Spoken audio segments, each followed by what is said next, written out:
আজকে আমরা নবম শ্রেণীর ভূগোল বিষয়ের পঞ্চম অধ্যায় আবহাওয়া বিকার এই অধ্যায়ের গুরুত্বপূর্ণ প্রশ্নোত্তর অর্থাৎ সাজেশন সম্পর্কে আলোচনা করব। এখানে আমরা এমসিকিউ, এসএকিউ 2 নম্বর, 3 নম্বর ও 5 নম্বর মানের সব রকমের গুরুত্বপূর্ণ প্রশ্ন এবং তাদের উত্তর সম্পর্কে আলোচনা করব। সুতরাং সমস্ত প্রশ্নোত্তরগুলো অবশ্যই তোমরা ভালোভাবে মুখস্থ করবে এবং প্র্যাকটিস করবে। প্রথমে তোমাদের পাঠ্য বই থেকে পঞ্চম অধ্যায়টি একবার রিডিং করে নেবে, তারপরে এই প্রশ্ন এবং উত্তরগুলোকে মুখস্থ করবে।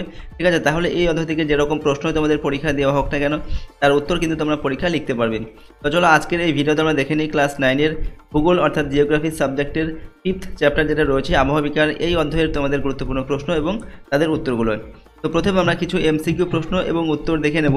1 নম্বর থেকে বলা হচ্ছে শিলায় মরিচা পড়ে যে প্রক্রিয়ায় তা হলো জারণ, জল যোজন, আর্দ্র বিশ্লেষণ না অঙ্গার যোজন। তো শিলায় মরিচা পড়ে যে প্রক্রিয়ায় তা হচ্ছে জারণ প্রক্রিয়ায়। 2 নম্বর গ্রানাইট টর সৃষ্টি হয় স্বল্পমোচন, কার্বোনেশন, জল যোজনের না কোনোটি নয়। তো গ্রানাইট টর সৃষ্টি হয়, এখানে উত্তর লিখবে স্বল্পমোচন। ঠিক আছে, স্বল্পমোচনে গ্রানাইট টর সৃষ্টি হয়। 3 নম্বর হচ্ছে উদ্ভিদহীন অতি ঢালু ভূভাগে গালি ক্রমশ গভীর হয়ে যে ভয়াবহ ক্ষয় হয় তাকে বলে পাত ক্ষয়, র্যাভাইন ক্ষয়, নালী ক্ষয় না খাত ক্ষয়। তো এখানে সঠিক উত্তরটি হবে র্যাভাইন ক্ষয়। এরপর 4 নম্বর দেখা হচ্ছে শিলা মধ্যস্থ খনিজের সঙ্গে অক্সিজেনের রাসায়নিক বিক্রিয়ায় যে আবহাওয়া বিকার সংঘটিত হয় তা হলো অঙ্গার যোজন, আর্দ্র বিশ্লেষণ, জল যোজন না জারণ। তো শিলা মধ্যস্থ খনিজের সঙ্গে অক্সিজেনের রাসায়নিক বিক্রিয়া যে আবহাওয়া বিকার সংঘটিত হয় সেটা হচ্ছে জারণ প্রক্রিয়ায়। পরের প্রশ্ন দেখো, পরের প্রশ্নগুলো দেখার আগে তোমরা যদি এই প্রশ্ন এবং উত্তরের পিডিএফ ফাইল পেতে চাও তাহলে সহজ লেসন অ্যাপটিকে ইনস্টল করবে। অ্যাপের লিঙ্ক ডেসক্রিপশন বক্সে দেওয়া আছে, সেখান থেকে তোমরা অ্যাপটিকে ডাউনলোড করে নিতে পারো এবং পেড কোর্সের মধ্যে তোমরা কিন্তু এই প্রশ্নোত্তরের পিডিএফগুলো পাবে। পিডিএফগুলো নিজেদের ফোনে কিন্তু তোমরা ডাউনলোড করে নিতেও পারবে, সেখানে ভিডিও দেওয়া থাকবে, তার পাশে কিন্তু পিডিএফগুলো দেওয়া থাকবে। তো চলো আমরা পরের প্রশ্ন এবং উত্তরগুলো দেখে নিই। 5 নম্বর থেকে প্রশ্ন, ক্ষয়ীভবন একটি স্থিতিশীল প্রক্রিয়া, গতিশীল প্রক্রিয়া, নিরপেক্ষ প্রক্রিয়া না কোনোটি নয়। তো ক্ষয়ীভবন এটা হচ্ছে একটি গতিশীল প্রক্রিয়া। এরপর 6 নম্বর দেখা হচ্ছে পেঁয়াজের শল্কপত্রের মতো শিলাস্তর খুলে আসার প্রক্রিয়াকে বলে শল্কমোচন, প্রস্তর, চাই, খণ্ডীকরণ, ক্ষুদ্র কণা বিসরণ না কোনোটি নয়। তো পেঁয়াজের শল্কপত্রের মতো শিলাস্তর খুলে আসার যে প্রক্রিয়া সেটাকে বলা হয় শল্কমোচন। 7 নম্বর থেকে জারণ প্রক্রিয়ায় শিলা মধ্যস্থ খনিজের সঙ্গে যুক্ত হয় হাইড্রোজেন, অক্সিজেন, কার্বন না জল। তো জারণ প্রক্রিয়া শিলা মধ্যস্থ খনিজের সঙ্গে যুক্ত হয় যেটা সেটা হচ্ছে অক্সিজেন। ঠিক আছে, অক্সিজেন যুক্ত হয়। 8 নম্বর থেকে প্রাকৃতিক শক্তি ব্যতীত শিলাচূর্ণের অপসারণ প্রক্রিয়াটি হলো আবহাওয়া বিকার, পুঞ্জিত ক্ষয়, ক্ষয়ীভবন না কোনোটিই নয়। তো উত্তর হবে ক্ষয়ীভবন। 9 নম্বর থেকে আবহাওয়া বিকার শব্দটি কোন শব্দ থেকে এসেছে? আবহাওয়া ও ক্ষয়ীভবন, আবহাওয়া ও বিকার না কোনোটি নয়। তো আবহাওয়া বিকার শব্দটি এসেছে আবহাওয়া শব্দ থেকে। পরের প্রশ্ন হচ্ছে হিমশীতল অঞ্চলে মাটির ছিদ্রে থাকা জল জমে সৃষ্টি হয় সূচি হিমস্ক্রি, তুষারচার না টেলাস শঙ্কু। তো সঠিক উত্তর এখানে হবে সূচি হিম সৃষ্টি হয়। নেক্সট হচ্ছে 11 নম্বর জায়গায় রেগোলিথ সৃষ্টি হয় কোন আবহাওয়া বিকারে? তো কলেট, এখানে অপশান রয়েছে কলেট, প্ল্যাকিং, যান্ত্রিক, রাসায়নিক না কোনোটি নয়। তো রেগোলিথ সৃষ্টি হয় কোন আবহাওয়া বিকারে? উত্তর হচ্ছে যান্ত্রিক আবহাওয়া বিকারে রেগোলিথ সৃষ্টি হয়। 12 নম্বর হচ্ছে উপগোলাকার আবহাওয়া বিকার বলে ক্ষুদ্র কণা বিসরণকে, কলেট প্ল্যাকিংকে, তুষার কিলকে না শল্কমোচনকে। এখানে উত্তরটা লিখবে হচ্ছে শল্কমোচনকে গোলাকার আবহাওয়া বিকার বলে। এরপর 13 নম্বর দেখে ইঁদুর, কেঁচো, উদ্ভিদ, মানুষ দ্বারা সৃষ্ট আবহাওয়া বিকারটি হলো জৈবিক, যান্ত্রিক, রাসায়নিক না কোনোটি নয়। তো ইঁদুর, কেঁচো, উদ্ভিদ, মানুষ এদের দ্বারা যে আবহাওয়া বিকার সংঘটিত হয় সেটা হচ্ছে জৈবিক আবহাওয়া বিকার বা জৈব আবহাওয়া বিকার বলা হয়। 14 নম্বরে অন্ধ্রপ্রদেশের বোরা গুহালুতে দেখা যায় জারণ, বিজারণ, জল যোজন না কার্বনেশন। এখানে সঠিক উত্তরটি হচ্ছে কার্বনেশন দেখা যায়। 15 নম্বর দেখা হচ্ছে বন্দুক থেকে গুলি ছোড়ার মতো শব্দ হয় শল্কমোচনে, ক্ষুদ্র কণা বিস্ফোরণে, ডার্ট ক্র্যাকিংয়ে না কোনোটি নয়। এখানে আমাদের সঠিক উত্তর হচ্ছে ক্ষুদ্র কণা বিস্ফোরণে।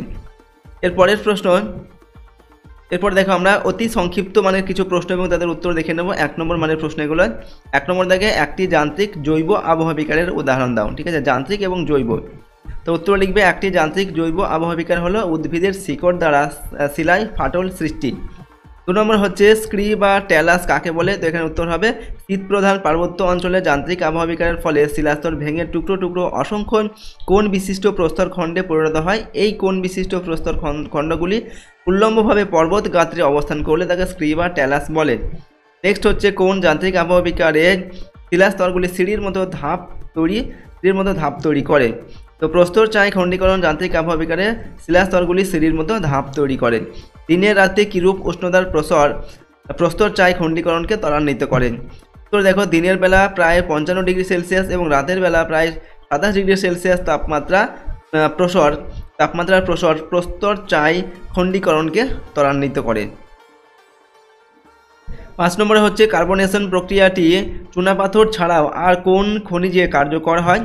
তো কার্বনেশন প্রক্রিয়াটি চুনাপাথর ছাড়াও আর আর্থ ক্লেজ ফেলসফার খনিজে কার্যকর হয়। যান্ত্রিক আবহাওয়া বিকার কোথায় বেশি কার্যকরী? তো যান্ত্রিক আবহাওয়া বিকার মরু ও মরুপ্রায় এবং উচ্চ পার্বত্য অঞ্চলে বেশি কার্যকরী। 7 নম্বরে হচ্ছে বক্সাইট খনিজ কোন প্রকার আবহাওয়া বিকারের ফলে সৃষ্টি হয়? তো দেখো, রাসায়নিক আবহাওয়া বিকারের ফলে বক্সাইট খনিজ সৃষ্টি হয়। দিনের বেলা কোন সময়ে ক্ষুদ্রকণা বিচরণ ঘটে? বিকাল ও সন্ধ্যাবেলা ক্ষুদ্রকণা বিচরণ ঘটে। শিলার উপর মরচে পড়ে কোন প্রক্রিয়ায়? তো জারণ প্রক্রিয়াতে শিলার উপর মরচে পড়ে। ঠিক আছে। 10 নম্বর হচ্ছে যান্ত্রিক আবহাওয়া বিকারের ফলে গঠিত একটি ভূমিরূপের নাম লেখো। তো যান্ত্রিক আবহাওয়া বিকারের ফলে গঠিত একটি ভূমিরূপ হলো গ্রানাইট টর। এরপর আমরা 2 নম্বর মানের কিছু প্রশ্ন এবং উত্তর দেখে নেব। দেখো, 1 নম্বর দাগে আবহাওয়া বিকার কাকে বলে? উত্তর কি লিখবে? যে প্রক্রিয়ায় বিভিন্ন প্রাকৃতিক শক্তির প্রভাবে ভূপৃষ্ঠের উপরের অংশের শিলাস্তর যান্ত্রিক ও জৈবিক প্রক্রিয়া চূর্ণ বিচূর্ণ অথবা রাসায়নিক প্রক্রিয়া বিয়োজিত হয়ে মূল শিলা থেকে বিচ্ছিন্ন অবস্থায় সেখানে পড়ে থাকে, সেই প্রক্রিয়াটি হলো আবহাওয়া বিকার। 2 নম্বর, আবহাওয়া বিকারকে কয় ভাগে ভাগ করা যায়? তো আবহাওয়া বিকারকে 3 ভাগে ভাগ করা যায়, যথা যান্ত্রিক আবহাওয়া বিকার, রাসায়নিক আবহাওয়া বিকার আর হচ্ছে জৈব বা জৈবিক আবহাওয়া বিকার। পরের প্রশ্ন হচ্ছে ক্ষয়ভবন কাকে বলে? উত্তর লিখবে যে ক্রিয়ায় বিভিন্ন গতিশীল প্রাকৃতিক শক্তির সাহায্যে চূর্ণ বিচূর্ণ শিলা এক স্থান থেকে অন্য স্থানে অপসারিত হয়, সেই প্রক্রিয়াটি হলো ক্ষয়ভবন। 4 নম্বর দাগে পুঞ্জিত ক্ষয় বা নগ্নীভবন কিভাবে ঘটে? দেখো, আবহাওয়া বিকার স্খলন ও ক্ষয়ীভবন প্রক্রিয়ার সম্মিলিত প্রভাবে ভূপৃষ্ঠের উপরের স্তরের বিচূর্ণীভূত পদার্থের অপসারণ ঘটলে নিচের শিলাস্তর উন্মুক্ত হয়ে পড়ে। আবহাওয়া বিকার ও ক্ষয়ীভবনের এই মিলিত প্রক্রিয়ার ফলে নগ্নীভবন ঘটে। নেক্সট হচ্ছে 5 নম্বর দাগে ট্যাফনি কি? এখানে উত্তর লিখবে সাধারণভাবে সমুদ্র উপকূলে অবস্থিত বেলে পাথর বা গ্রানাইট শিলার উপরিভাগে প্রায় 1 সেমি থেকে 1 মিটার ব্যাসযুক্ত গহ্বর লক্ষ্য করা যায়, একেই ট্যাফনি বলে। উষ্ণতার পরিবর্তন, শিলার উপরিভাগের স্তরে লবণের রাসায়নিক বিক্রিয়ার ফলে এই ধরনের ভূমিরূপের বৈশিষ্ট্য দেখতে পাওয়া যায়। 6 নম্বর থেকে প্রস্তর চাই খণ্ডীকরণ কাকে বলেন? মরু অঞ্চলের গাছপালাহীন উন্মুক্ত প্রান্তরে দিনে এবং রাত্রে শিলার ভিতরের ও বাইরের অংশের উষ্ণতার মধ্যে যথেষ্ট পার্থক্য ঘটে। ক্রমাগত উত্তাপে প্রসারিত ও ঠান্ডায় সংকুচিত হতে হতে শিলার সন্ধিস্থলগুলো আলগা হয়ে যায় এবং শিলাগাত্রে ফাটলের সৃষ্টি হয়। এই ফাটলগুলি কালক্রমে পরস্পরের থেকে বিচ্ছিন্ন হয়ে ভগ্নস্তূপে পরিণত হয়। এই ভেঙে যাওয়া শিলার আকৃতি অনেকটা বর্গক্ষেত্র বা আয়তক্ষেত্রের মতো হয় বলে আবহাওয়া বিকারের এই বিশেষ প্রক্রিয়াটিকে খণ্ড বিখণ্ডীকরণ বা পিণ্ড বিচরণ বা প্রস্তর চাই খণ্ডীকরণ বলে। এরপর হচ্ছে দেখো 7 নম্বরে জারণ বা অক্সিডেশন বলতে কি বোঝো? তো এখানে উত্তর লিখবে খনিজের সঙ্গে রাসায়নিক প্রক্রিয়ায় অক্সিজেন মিশলে তাকে জারণ বলে। লোহা যখন ফেরাস অক্সাইড রূপে অবস্থান করে তা সহজে ক্ষয়প্রাপ্ত হয় না, কিন্তু লোহার সঙ্গে বাতাসের অক্সিজেন যুক্ত হলে লোহার উপরিভাগে হলুদ বা বাদামি রঙের একটি নতুন যৌগ পদার্থ তৈরি হয় এবং লোহা খুব সহজেই ক্ষয় পায়। এরপর হচ্ছে 8 নম্বরে জল যোজন বা হাইড্রেশন কাকে বলে? তো দেখো, শিলাস্তরের মধ্যে অবস্থিত কোনো খনিজ পদার্থের সঙ্গে জল যুক্ত হলে যে রাসায়নিক বিক্রিয়া ঘটে তার ফলে খনিজ পদার্থটির আয়তন বৃদ্ধি পায় এবং রাসায়নিক ধর্মের পরিবর্তন হয়ে খনিজটি বিয়োজিত হয়। এই প্রক্রিয়াকে জলযোজন বা আর্দ্রকরণ বলে। নেক্সট হচ্ছে 9 নম্বরে আরোহণ কাকে বলে? তো উত্তর লিখবে যে সকল প্রক্রিয়ায় বাহ্যিক প্রাকৃতিক শক্তি যেমন নদ নদী হিমবাহ বায়ুপ্রবাহ প্রভৃতির দ্বারা সঞ্চয় অবক্ষেপণ ও অধক্ষেপণের মাধ্যমে ভূপৃষ্ঠের পলি বালি প্রভৃতি সঞ্চিত হয়ে নতুন ভূমি গড়ে ওঠে, সেই প্রক্রিয়াকে আরোহণ বলে। এরপর 10 নম্বর হচ্ছে অবরোহণ কাকে বলে? উত্তর হচ্ছে যে বহির্জাত প্রক্রিয়ার মাধ্যমে ভূপৃষ্ঠের উপর কোনো উঁচু জায়গা ক্রমাগত ক্ষয়ের মাধ্যমে সমতল ভূমিতে পরিণত হয় এবং উচ্চতা হ্রাস পায়, তাকে অবরোহণ বলে। এরপর দেখো আমরা 3 নম্বর মানে কিছু গুরুত্বপূর্ণ প্রশ্ন এবং তার উত্তর দেখব। প্রথম হচ্ছে স্বল্পমোচন বলতে কী বোঝো?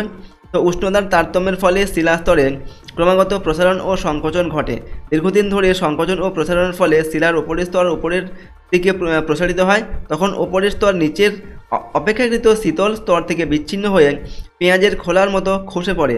শিলার বাইরের অংশ এইভাবে পেঁয়াজের খোসার মতো ফুলে গেলে ভিতরের অংশটি কিছুটা গোলাকার ও মসৃণ শিলাখণ্ডে পরিণত হয়। এই বিশেষ প্রক্রিয়াকে গোলাকৃতি বিচূর্ণী ভবন বা স্বল্পমোচন বলে। একই জাতীয় খনিজ পদার্থে গঠিত সমপ্রকৃতির শিলায় স্বল্পমোচন বেশি হয়। 2 নম্বর দাগে হচ্ছে ক্ষুদ্রকণা বিসরণ কাকে বলে। তো যেসব শিলা বিভিন্ন রকমের খনিজ পদার্থে গঠিত সেই সব বিষম গুণসম্পন্ন ও বড় দানাযুক্ত শিলাগুলো ঠান্ডায় বা গরমে সমানভাবে সংকুচিত বা প্রসারিত হতে পারে না। এর ফলে শিলাস্তরের বিভিন্ন জায়গা বিভিন্ন স্থানে বিভিন্ন টানের সৃষ্টি হয় এবং তাতে শিলা সশব্দে ফেটে চূর্ণ বিচূর্ণ হয়ে যায়। উষ্ণতার তারতম্যের ফলে এইভাবে বিষম গুণসম্পন্ন শিলার চূর্ণ বিচূর্ণ হয়ে যাওয়াকে ক্ষুদ্রকণা বিসরণ বলে। নেক্সট হচ্ছে 3 নম্বর দাগে অঙ্গার যোজন বা কার্বনেশন কি। বিভিন্ন খনিজের সঙ্গে প্রাকৃতিক কার্বন ডাই অক্সাইড এর রাসায়নিক সংযোগের ফলে যে বিক্রিয়া ঘটে তাতে শিলা বিয়োজিত হয় এবং মূল খনিজগুলো নতুন খনিজে পরিণত হয়ে সহজেই ক্ষয়প্রাপ্ত হয়। এই প্রক্রিয়াকে অঙ্গার যোজন বা কার্বনীকরণ বা কার্বনেশন বলে।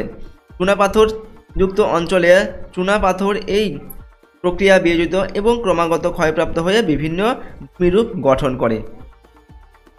নেক্সট হচ্ছে 4 নম্বর দাগে হিউমাস কাকে বলে। তো উদ্ভিদ এবং প্রাণীর মৃত দেহাবশেষ জৈব পদার্থ হিসাবে শিলা বা মৃত্তিকার উপরিতলে সঞ্চিত হয়। ওই সকল পদার্থ অতি সূক্ষ্ম জীব দ্বারা পচন এবং বিয়োজনের মাধ্যমে পরিবর্তিত হয়ে গাঢ় বাদামি বা লালচে বর্ণের জটিল পদার্থের সৃষ্টি করে, একেই হিউমাস বলে। এরপর পরের প্রশ্ন হচ্ছে দেখো 5 নম্বরে জৈব আবহবিকার একই সঙ্গে যান্ত্রিক ও রাসায়নিক, এটা প্রমাণ করতে হবে আর কি।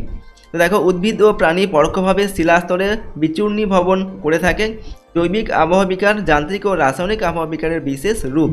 তো প্রথমে লিখছি দেখো জৈব যান্ত্রিক আবহবিকার। শিলাস্তরের মধ্যে উদ্ভিদের শিকড় প্রবেশ করলে শিলাস্তরে চাপের সৃষ্টি হয় এবং শিলাসমূহ আস্তে আস্তে চূর্ণ বিচূর্ণ হয়ে যায়। কিছু প্রাণী যেমন ইঁদুর, ছুঁচো, কেঁচো, খরগোশ প্রভৃতি শিলার মধ্যে গর্ত করে থাকে, এতে শিলাস্তর দুর্বল হয়ে ক্ষয়প্রাপ্ত হয়। এরপর জৈব রাসায়নিক আবহবিকার। তো শিলাসমূহ প্রাণীর দ্বারা রাসায়নিকভাবে বিয়োজিত হয়ে থাকে, যেমন মস, লাইকেন জাতীয় শৈবাল শিলার উপরিভাগে জন্মায়। বৃষ্টির জলের সংস্পর্শে এসে হিউমাস গঠন করে, তা থেকে হিউমিক অ্যাসিডের সৃষ্টি হয়। শিলার মধ্যে অবস্থিত খনিজ এই অ্যাসিডের সংস্পর্শে এলে বিয়োজিত হয় এবং শিলায় আবহবিকার ঘটে। এরপর 6 নম্বরে হচ্ছে রাসায়নিক আবহবিকারে শিলার কি পরিবর্তন ঘটে। তো দেখো রাসায়নিক আবহবিকারের ফলে শিলা গঠনকারী খনিজের মৌলিক পরিবর্তন ঘটে এবং গৌণ খনিজে পরিণত হয়। যেমন হচ্ছে 1 নম্বর চুনাপাথরযুক্ত অঞ্চলে প্রাকৃতিক কার্বন ডাই অক্সাইডের রাসায়নিক বিক্রিয়ার ফলে চুনাপাথর বিয়োজিত এবং ক্ষয়প্রাপ্ত হয়ে বিভিন্ন ভূমিরূপ গঠন করে, যেমন হচ্ছে স্ট্যালাকটাইট এবং স্ট্যালাকমাইট। 2 নম্বর হচ্ছে লৌহ মিশ্রিত খনিজের সঙ্গে বায়ুমণ্ডলে উপস্থিত অক্সিজেনের রাসায়নিক বিক্রিয়ার ফলে লৌহ আকরিকটি গৌণ খনিজে পরিণত হয়। 3 নম্বর জল যোজন প্রক্রিয়ায় শিলা গঠনকারী খনিজগুলি দৃঢ় সংবদ্ধ থাকে না এবং সহজেই ক্ষয়প্রাপ্ত হয়।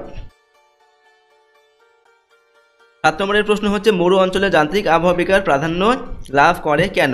তো মরু অঞ্চলে গাছপালাহীন উন্মুক্ত প্রান্তরে দিনে এবং রাত্রে শিলার ভিতরের ও বাইরের অংশের উষ্ণতার মধ্যে যথেষ্ট পার্থক্য ঘটে। ক্রমাগত উত্তাপে প্রসারিত ও ঠান্ডায় সংকুচিত হতে হতে শিলার সন্ধিস্থলগুলো আলগা হয়ে যায় এবং শিলাগাত্রে ফাটলের সৃষ্টি হয়। এই ফাটলগুলি কালক্রমে পরস্পরের থেকে বিচ্ছিন্ন হয়ে ভগ্নস্তূপে পরিণত হয়। এই ভেঙে যাওয়া শিলার আকৃতি অনেকটা বর্গক্ষেত্র বা আয়তক্ষেত্রের মতো হয় বলে আবহবিকারের এই বিশেষ স্তরটিকে খণ্ডবিখণ্ডীকরণ বা পিণ্ড বিসরণ বলা হয়। ঠিক আছে, তো এটাই হচ্ছে এর উত্তর। তো এখানে যদি খণ্ডবিখণ্ডীকরণ বা পিণ্ড বিসরণ বলতে কী বোঝো এইরকম প্রশ্ন দেওয়া হয়, সেক্ষেত্রে কিন্তু তোমরা এটাই উত্তর লিখবে এবং মরু অঞ্চলে যান্ত্রিক আবহবিকার বেশি হয় কিন্তু সেক্ষেত্রেও কিন্তু এটাই উত্তর হবে। ওকে, পরের প্রশ্ন দেখো 8 নম্বরে আবহবিকার ও ক্ষয়ীভবন এর প্রধান 3টি পার্থক্য লেখো। তো আবহবিকার ও ক্ষয়ীভবনের প্রধান 3টি পার্থক্য হচ্ছে 1 নম্বর এটা আবহবিকার এবং এটা হচ্ছে ক্ষয়ীভবন। 1 নম্বর হচ্ছে আবহবিকার হলো আবহাওয়ার বিভিন্ন উপাদান যেমন উষ্ণতা, বৃষ্টিপাত প্রভৃতি দ্বারা শিলার নিজ স্থানে বিচূর্ণী ভবন ও বিয়োজন ঘটার প্রক্রিয়া। আর ক্ষয়ীভবন হলো প্রাকৃতিক শক্তির যেমন হচ্ছে নদী, হিমবাহ প্রভৃতি দ্বারা আবহাওয়া বিকার প্রাপ্ত শিলার অপসারণ হওয়ার প্রক্রিয়া। 2 নম্বর, আবহাওয়া বিকার ক্ষয়ীভবনের উপর নির্ভর করে না, ক্ষয়ীভবন আবহাওয়া বিকারের উপর নির্ভরশীল। 3 নম্বর হচ্ছে আবহাওয়া বিকার অত্যন্ত ধীর গতির সম্পন্ন ও স্থৈতিক প্রক্রিয়া, আর ক্ষয়ীভবন হচ্ছে দ্রুত গতি সম্পন্ন গতিশীল প্রক্রিয়া। নেক্সট আমরা দেখব 5 নম্বর মানের কয়েকটি গুরুত্বপূর্ণ প্রশ্ন এবং তাদের উত্তর। প্রথম প্রশ্ন, যান্ত্রিক আবহাওয়া বিকারের বিভিন্ন পদ্ধতিগুলি সংক্ষেপে লেখো। তো দেখো, যান্ত্রিক আবহাওয়া বিকার উষ্ণতা, বৃষ্টিপাত, তুষার, অভিকর্ষ, নদী, বায়ু, জীবজন্তু বা উদ্ভিদ প্রভৃতির নানা প্রাকৃতিক শক্তির প্রভাবে শিলাস্তর যখন ছোট ছোট খণ্ড বা চূর্ণে পরিণত হয়ে মূল শিলার ওপর অবস্থান করে এবং তার মধ্যে যখন কোনো রকম রাসায়নিক বিক্রিয়া ঘটে না, তখন তাকে যান্ত্রিক আবহাওয়া বিকার বলে। এটা হচ্ছে যান্ত্রিক আবহাওয়া বিকারের সংজ্ঞা। শুধুমাত্র তোমরা যদি 2 নম্বরের প্রশ্নে বা যদি বলা হয় কি যান্ত্রিক আবহাওয়া বিকার বলতে কী বোঝো, সেক্ষেত্রে এই উত্তরটুকু লিখবে, ঠিক আছে। এরপর আমাদের যান্ত্রিক আবহাওয়া বিকারের বিভিন্ন পদ্ধতিগুলো সম্পর্কে কিন্তু আলোচনা করতে বলা হয়েছে। তো দেখো, যান্ত্রিক আবহাওয়া বিকারের পদ্ধতি। তাপমাত্রার পরিবর্তনের জন্য ঘটা যান্ত্রিক আবহাওয়া বিকারগুলি হল পিণ্ড বিসরণ, স্বল্পমোচন, ক্ষুদ্রকণা বিসরণ, তুষারের দ্বারা তুহিন খণ্ডীকরণ প্রভৃতি। এছাড়া জল এবং তাপ হ্রাসের ফলেও যান্ত্রিক আবহাওয়া বিকার ঘটে থাকে। তো দেখো, প্রথমে আমরা লিখছি খণ্ড বিখণ্ডীকরণ বা পিণ্ড বিসরণ বা প্রস্তরচায় খণ্ডীকরণ, ঠিক আছে। বিভিন্ন রকমভাবে নাম রয়েছে এটার, ঠিক আছে। যে কোনো পরীক্ষায় তোমরা আমাদের যে কোনো একটি দিতে পারে, যে কোনো একটি নাম উল্লেখ করে। তো দেখো, এটার আমরা লিখছি মরু অঞ্চলের গাছপালাহীন উন্মুক্ত প্রান্তরে দিনে এবং রাত্রে শিলার ভিতরের এবং বাইরের অংশের উষ্ণতার মধ্যে যথেষ্ট পার্থক্য ঘটে। ক্রমাগত উত্তাপে প্রসারিত ও ঠান্ডায় সংকুচিত হতে হতে শিলার সন্ধিস্থলগুলো আলগা হয়ে যায় এবং শিলাগাত্রে ফাটলের সৃষ্টি হয়। এই ফাটলগুলি কালক্রমে পরস্পরের থেকে বিচ্ছিন্ন হয়ে ভগ্নস্তূপে পরিণত হয়। এই ভেঙে যাওয়া শিলার আকৃতি অনেকটা বর্গক্ষেত্র বা আয়তক্ষেত্রের মতো হয় বলে আবহাওয়া বিকারের এই বিশেষ প্রক্রিয়াটিকে খণ্ড বিখণ্ডীকরণ বা পিণ্ড বিসরণ বলে বা প্রস্তরচায় খণ্ডীকরণ বলা হয়। এরপরের পয়েন্ট হচ্ছে গোলাকৃতি বিচূর্ণী ভবন বা স্বল্পমোচন। ওকে, এগুলো তো আমাদের কিন্তু 2 নম্বর বা 3 নম্বর মানের প্রশ্নের ক্ষেত্রেও কিন্তু দেওয়া হতে পারে, ঠিক আছে, এক একটি করে। তো এখানে স্বল্পমোচন কি না, উষ্ণতার তারতম্যের ফলে শিলাস্তরে ক্রমাগত প্রসারণ ও সংকোচন ঘটে। দীর্ঘদিন ধরে সংকোচন ও প্রসারণের ফলে শিলার উপরের স্তর উপরের দিকে প্রসারিত হয়। তখন উপরের স্তর নিচের অপেক্ষাকৃত শীতল স্তর থেকে বিচ্ছিন্ন হয়ে পেঁয়াজের খোসার মতো পড়ে থাকে, পেঁয়াজের খোলার মতো পড়ে থাকে। শিলার বাইরের অংশ এইভাবে পেঁয়াজের খোসার মতো খুলে গেলে ভিতরের অংশটি কিছুটা গোলাকার ও মসৃণ শিলাখণ্ডে পরিণত হয়। এই বিশেষ প্রক্রিয়াকে গোলাকৃতি বিচূর্ণী ভবন বা স্বল্পমোচন বলে। একই জাতীয় খনিজ পদার্থে গঠিত সম প্রকৃতির শিলায় স্বল্পমোচন বেশি হয়। এরপরের পয়েন্ট হচ্ছে গ নম্বর দিয়ে আমরা লিখছি ক্ষুদ্র কণা বিসরণ। যেসব শিলা বিভিন্ন রকমের খনিজ পদার্থে গঠিত, সেই সব বিষম গুণসম্পন্ন ও বড় দানাযুক্ত শিলাগুলো ঠান্ডায় বা গরমে সমানভাবে সংকুচিত বা প্রসারিত হতে পারে না। এর ফলে শিলাস্তরের বিভিন্ন স্থানে বিভিন্ন টানের সৃষ্টি হয় এবং তাতে শিলা সশব্দে ফেটে চূর্ণ বিচূর্ণ হয়ে যায়। উষ্ণতার তারতম্যের ফলে এইভাবে বিষম গুণসম্পন্ন শিলার চূর্ণ বিচূর্ণ হয়ে যাওয়াকে ক্ষুদ্র কণা বিসরণ বলে। এরপর হচ্ছে তুষার খণ্ডীকরণ। মেরু অঞ্চলে বা উচ্চ পার্বত্য অঞ্চলে শিলাস্তর অসংখ্য ফাটল যুক্ত হয়। বৃষ্টি বা বরফ গলা জল দিনের বেলায় শিলাস্তরের ফাটলের মধ্যে জমা হয়।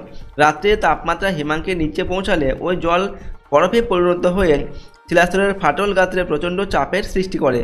জল জমে বরফে পরিণত হলে তা আয়তনে 10 গুণ বেড়ে যায়। এই ঘটনা বারবার ঘটতে থাকলে কালক্রমে ফাটলের অন্তর্বর্তী শিলা খণ্ডাকারে বিচ্ছিন্ন হয়ে আবহাওয়া বিকার ঘটায়। তুষারের ক্রিয়ায় সৃষ্ট এইরূপ আবহাওয়া বিকারকে তুষার খণ্ডীকরণ বা তুহিন খণ্ডীকরণ বলে। এরপর হচ্ছে 2 নম্বর থেকে রাসায়নিক আবহাওয়া বিকারের বিভিন্ন পদ্ধতিগুলি আলোচনা করো। তো দেখো, যে আবহাওয়া বিকারের মাধ্যমে শিলা গঠনকারী বিভিন্ন খনিজ পদার্থগুলির উপর বায়ুমণ্ডলের প্রধান উপাদানসমূহ বিশেষ করে অক্সিজেন, কার্বন ডাই অক্সাইড, জলীয় বাষ্প প্রভৃতির বিক্রিয়ার ফলে কঠিন শিলা বিয়োজিত হয় এবং মূল খনিজ পদার্থগুলো নতুন গৌণ খনিজে পরিণত হয়ে মূল শিলা শিথিল হয়ে পড়ে, তাকে রাসায়নিক আবহাওয়া বিকার বলে। বৃষ্টিবহুল উষ্ণ অঞ্চলে রাসায়নিক আবহাওয়া বিকার প্রাধান্য বেশি পরিলক্ষিত হয়, ঠিক আছে। এরপর রাসায়নিক আবহাওয়া বিকারের বিভিন্ন পদ্ধতিগুলি আমাদের আলোচনা করতে হবে। তো রাসায়নিক আবহাওয়া বিকারের বিভিন্ন পদ্ধতিগুলি হলো অঙ্গার যোজন বা কার্বনীকরণ, জারণ বা অক্সিডেশন, জল যোজন বা আর্দ্রকরণ, আর হচ্ছে আর্দ্র বিশ্লেষণ। তো দেখো, প্রথমে আমরা লিখছি কার্বনীকরণ, ঠিক আছে, কার্বনীকরণ বা অঙ্গার যোজন।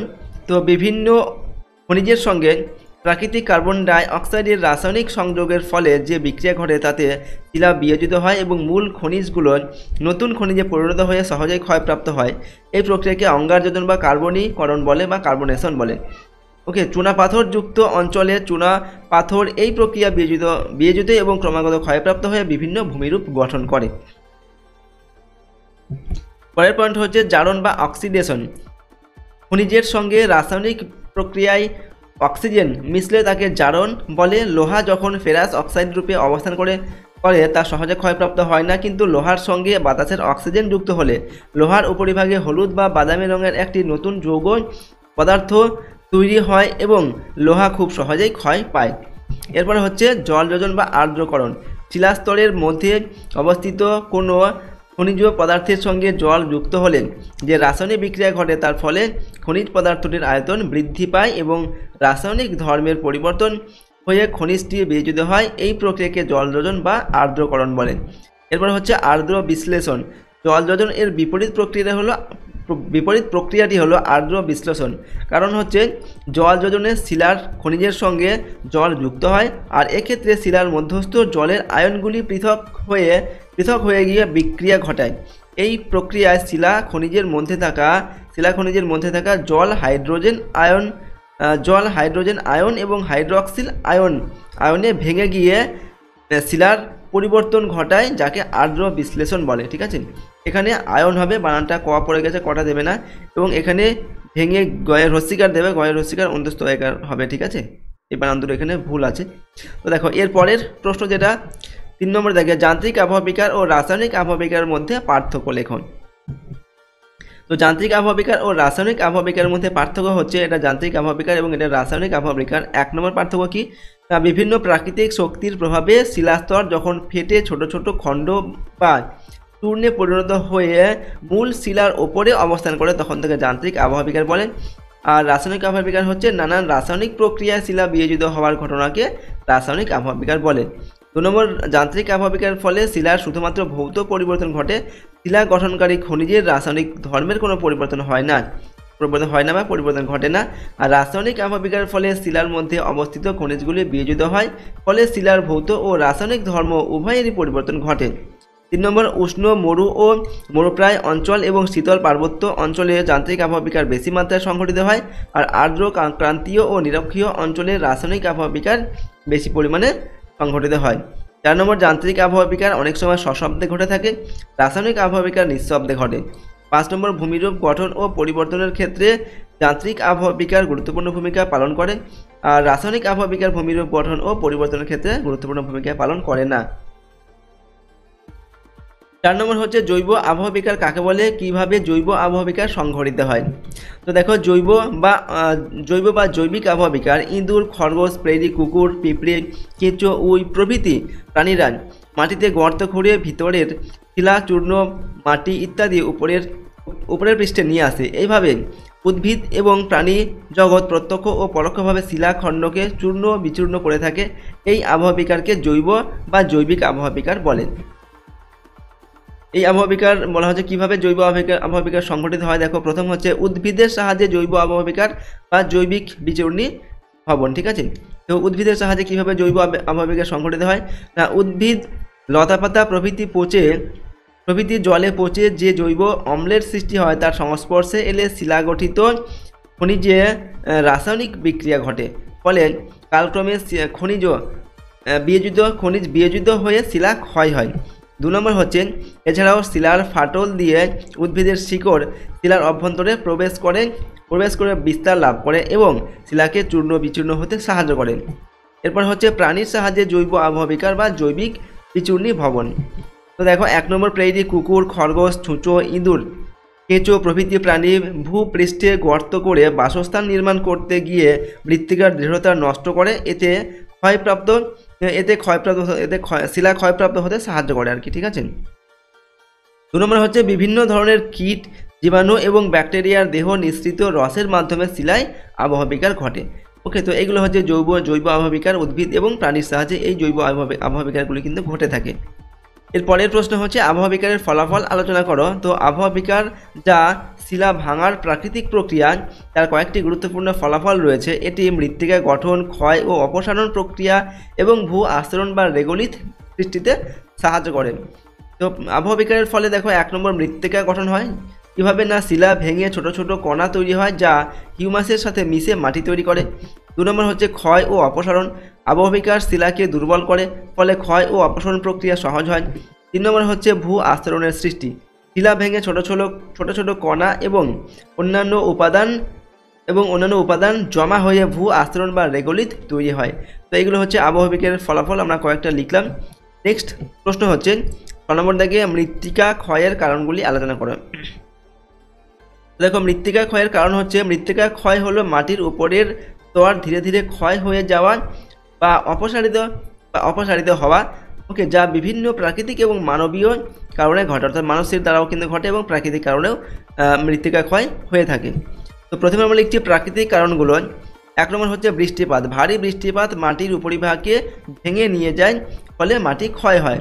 2 নম্বর হচ্ছে বায়ু প্রবাহ। বাতাসের দ্বারা মাটি উড়ে যাওয়া বা মাটি ক্ষয় একটি সাধারণ ঘটনা, বিশেষত শুষ্ক অঞ্চলে যেখানে গাছপালা কম থাকে।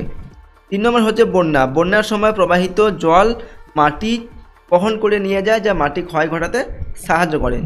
এরপর হচ্ছে মানবীয় কারণ বা মানুষের সৃষ্টি যে সমস্ত কারণ, সেগুলো আমরা লিখছি। দেখো, 1 নম্বর হচ্ছে বনভূমি ধ্বংস। গাছপালা মাটিকে ধরে রাখে, তাই বনভূমি ধ্বংস হলে মাটি ক্ষয় বেড়ে যায়। 2 নম্বর হচ্ছে অতিরিক্ত পশুপালন। গবাদি পশু চালনের ফলে মাটির উপরের স্তর নষ্ট হয়ে যায়, ফলে মাটি ক্ষয় হয়। 3 নম্বর অতিরিক্ত চাষাবাদ এবং ভুল পদ্ধতিতে চাষাবাদ করা, যেমন হচ্ছে ঢালু জমিতে চাষ করা, মাটি ক্ষয়ের কারণ হতে পারে। ওকে। 4 নম্বর হচ্ছে নির্মাণ কাজের ফলে মাটি কেটে ফেলা এবং মাটি সরানোর কারণে মাটি ক্ষয় হতে পারে। তো এইগুলো হচ্ছে মৃত্তিকা ক্ষয়ের বিভিন্ন কারণ, প্রাকৃতিক কারণ এবং হচ্ছে মানবীয় কারণ বা মানুষের সৃষ্ট কারণ, সেগুলো আমরা লিখলাম। এরপর হচ্ছে মৃত্তিকা সংরক্ষণের উপায়গুলি আলোচনা করো। ওকে, অর্থাৎ মৃত্তিকা যাতে ক্ষয় না হয় সেক্ষেত্রে আমরা কী ব্যবস্থা নিতে পারি সেগুলো আমাদের লিখতে হবে। তো মৃত্তিকা সংরক্ষণের উপায় 1 নম্বর হচ্ছে বনভূমির সৃষ্টি। উদ্ভিদের শিকড় একদিকে যেমন মৃত্তিকাকে শক্ত করে ধরে থাকে, অন্যদিকে বৃষ্টির ফোঁটার আঘাত থেকে মৃত্তিকা ক্ষয় নিবারণ করে। ঠিক আছে, তার জন্য আমাদের কী করতে হবে? বনভূমি সৃষ্টি করতে হবে, অর্থাৎ গাছপালা লাগাতে হবে। 2 নম্বর হচ্ছে পশুচারণ নিয়ন্ত্রণ। পশুচারণ নিয়ন্ত্রণের মাধ্যমে মৃত্তিকা ক্ষয় কমানো সম্ভব, কারণ পশুচারণ কম হলে মৃত্তিকায় তৃণ ও অন্যান্য উদ্ভিদের আবরণ বেড়ে যায়। পশুর পায়ের আঘাতে মৃত্তিকা আলগা হওয়ার পরিমাণ হ্রাস পায়। ঠিক আছে, অর্থাৎ পশুচারণ নিয়ন্ত্রণ করতে হবে। 3 নম্বর হচ্ছে ঝুম চাষ নিষিদ্ধকরণ। তো পাহাড়ি অঞ্চলে বন জঙ্গল কেটে পরিষ্কার করে প্রাচীন পদ্ধতিতে চাষবাসকে ঝুম চাষ বলে। এক্ষেত্রে বনভূমি কেটে চাষ করা হয় বলে ভূমি উন্মুক্ত হয়ে বায়ু ও জলপ্রবাহ দ্বারা ক্ষয় হয়ে যায়। ঠিক আছে, তাই যেসব অঞ্চলে ঝুম চাষ করা হয় তা বন্ধ করতে পারলে ভূমি ক্ষয়ের পরিমাণ হ্রাস পায়।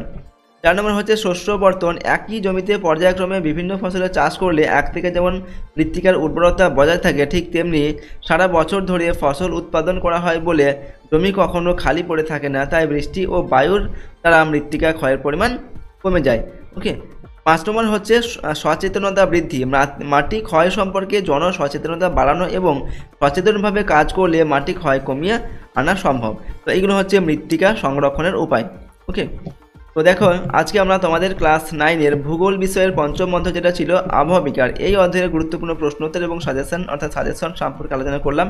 ঠিক আছে, এখানে আমরা সব রকমের প্রশ্ন এবং উত্তর সম্পর্কে আলোচনা করেছি। এমসিকিউ, এসিকিউ, 2 নম্বর, 3 নম্বর এবং 5 নম্বর মানে প্রশ্ন উত্তর আলোচনা করেছি। ঠিক আছে, তোমাদের বাকি যে অধ্যায় রয়েছে সেই অধ্যায়গুলোর কিন্তু ভিডিও আমাদের চ্যানেলে অলরেডি দেওয়া আছে, সেগুলো তোমরা কিন্তু দেখে নিও। ঠিক আছে, তো প্রথমে কিন্তু তোমরা এই অধ্যায়গুলো ভালোভাবে পড়বে, তারপর এখানে যে প্রশ্নগুলো দেওয়া হয়েছে সেগুলো কিন্তু মুখস্থ করবে খুব ভালোভাবে এবং প্র্যাকটিস করবে। তাহলে এই সমস্ত অধ্যায় থেকে তোমাদের যে ধরনের প্রশ্ন দেওয়া হোক না কেন তার উত্তর তোমরা কিন্তু লিখতে পারবে। আর যদি এই প্রশ্নগুলোর পিডিএফ ফাইল পেতে চাও, সহজ লেসন অ্যাপটিকে ইনস্টল করবে। অ্যাপের লিঙ্ক ডেসক্রিপশন বক্সে দেওয়া আছে। অ্যাপের মধ্যে কিন্তু পেইড কোর্সের মধ্যে এই প্রশ্নগুলোর পিডিএফগুলো দেওয়া থাকবে। পিডিএফগুলো তোমরা নিজেদের ফোনে ডাউনলোড করে নিতে পারবে। সেখানে ভিডিও, তার পাশে কিন্তু পিডিএফগুলো দেওয়া থাকবে। Question answer, suggestion, model question paper, syllabus, marks division, এইসব কিছু ভিডিও আর পিডিএফ পেইড কোর্সের মধ্যে দেওয়া থাকবে। আর যদি আমাদের এই চ্যানেলে তোমরা নতুন হয়ে থাকো, চ্যানেলটিকে অবশ্যই সাবস্ক্রাইব করে রাখবে, পাশের বেল আইকনে প্রেস করে অল অপশানটিকে সিলেক্ট করবে এবং ভিডিওটিতে অবশ্যই লাইক করবে, ভিডিওটিকে বন্ধু বান্ধবের সঙ্গে শেয়ার করবে আর কমেন্ট বক্সে নিজেদের মতামত অবশ্যই লিখে জানাবে। ওকে, তো চলো আমরা আজকের ভিডিওটিকে এখানেই শেষ করছি। সম্পূর্ণ ভিডিওটি দেখার জন্য অসংখ্য ধন্যবাদ।